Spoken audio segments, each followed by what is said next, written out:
Chers amis, bonjour. Nous sommes le mardi 7 juillet 2026. Il est 9 heures. Quelques news de l'Arménie de l'Artsakh et de la diaspora arménienne. L'étau se resserre. L'étau de la justice se resserre sur Gagik Tsarukyan, donc le président du parti Parkava Chayastan. Arménie prospère, troisième force d'opposition arménienne, a été arrêté hier à Yerevan. De nombreux biens saisis. Ces animaux du zoo, dont 3 lions, ont été également saisis. Voilà, donc l'étau se resserre, on verra. Il est accusé de blanchiment d'argent, de détournement de fonds, de nombreuses choses. Cet homme d'affaires, c'est un oligarque, Gagik Tsarukyan, ennemi de Nicole Pachinian, qui met aujourd'hui sa justice en jeu pour arrêter. Donc il est interrogé et arrêté. Le président, le troisième président de l'Arménie, Serge Sarkissian, plus de 630 millions de drams, à peu près 1,5 million d'euros, et des biens immobiliers ont été confisqués au profit de l'État arménien, une nouvelle fois, donc détournement de fonds donc de l'ancien président de la République d'Arménie. L'Arménie qui nomme son premier ambassadeur au Pakistan suite à l'établissement des relations diplomatiques entre l'Arménie et le Pakistan. Voilà, donc c'est en plus du poste actuel d'ambassadeur des Émirats Arabes Unis, Garen Grigorian a été nommé hier par le président arménien Vakhen Khatchaturian. Il a été nommé ambassadeur d'Arménie au Pakistan.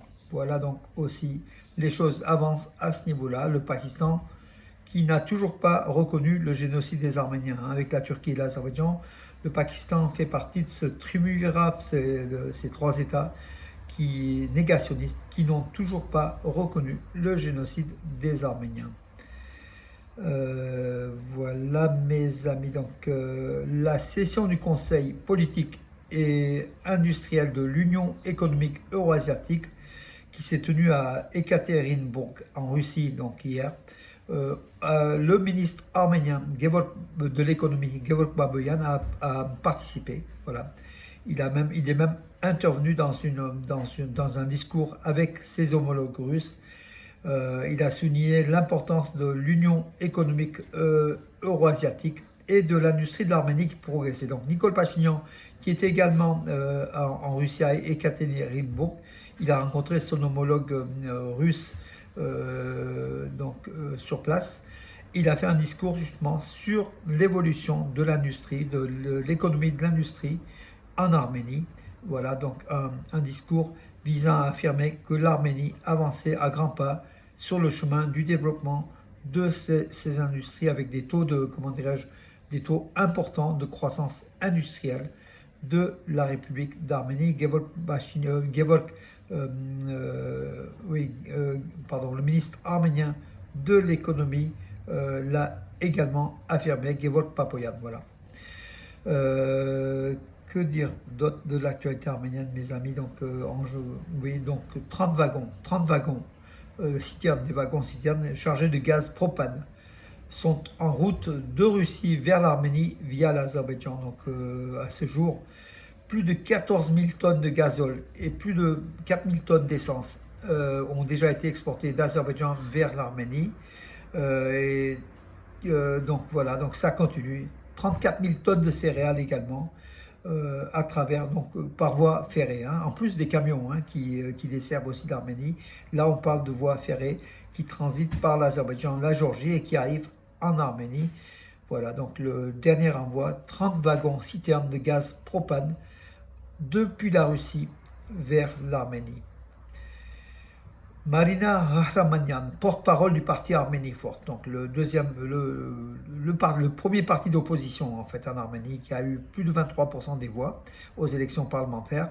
Elle affirme: nous avons choisi la voie de la lutte, non pas celle de l'inaction, mais celle du Conseil. Elle a affirmé bien évidemment que son parti siégera au Parlement arménien, voilà, et sera le premier parti d'opposition au parti d'opposition à Pachinian, au parti Contrat Civil. Disparition de l'acteur Ardaches Alexanian, 64 ans, artiste émérite de la République d'Arménie. Donc vous l'avez vu dans de nombreux films, dans de nombreuses comédies, dans de nombreux feuilletons également. Voilà, c'était une personnalité importante du théâtre et du cinéma arménien et de la télévision également au niveau des feuilletons. Disparition d'Ardaches Alexanian suite à une longue non, c'est une disparition rapide en fait, hein, donc voilà, donc suite à une maladie, voilà. C'était le 17, oui, alors, pardon, excusez-moi. L'Arménie a participé au Salon international des technologies JTEX Europe 2026 à Berlin, donc de technologie, l'innovation et l'investissement avec un stand commun au nom de l'Arménie, voilà, pour que les entreprises arméniennes se fassent connaître. Donc c'était à Berlin, en Allemagne, c'était un salon très important et peut-être des contrats ont dû être signés sans doute, voilà. La Fédération arménienne de football indique que avec Football Investment Group, ils annoncent le lancement du projet Benfica Academy Armenia, donc dans lequel l'académie officielle du célèbre club de football portugais, le Sporting de Lisbonne. Il débutera ses activités à Yerevan dès la saison 2027-2028 avec cette école de football en fait, hein, voilà, qui s'implante, l'académie du football portugais Benfica, qui s'implante à Yerevan en Arménie. Voilà aussi une bonne nouvelle. Voilà mes amis pour aujourd'hui, l'actualité. Je vous donne rendez-vous à demain et je vous souhaite une bonne journée.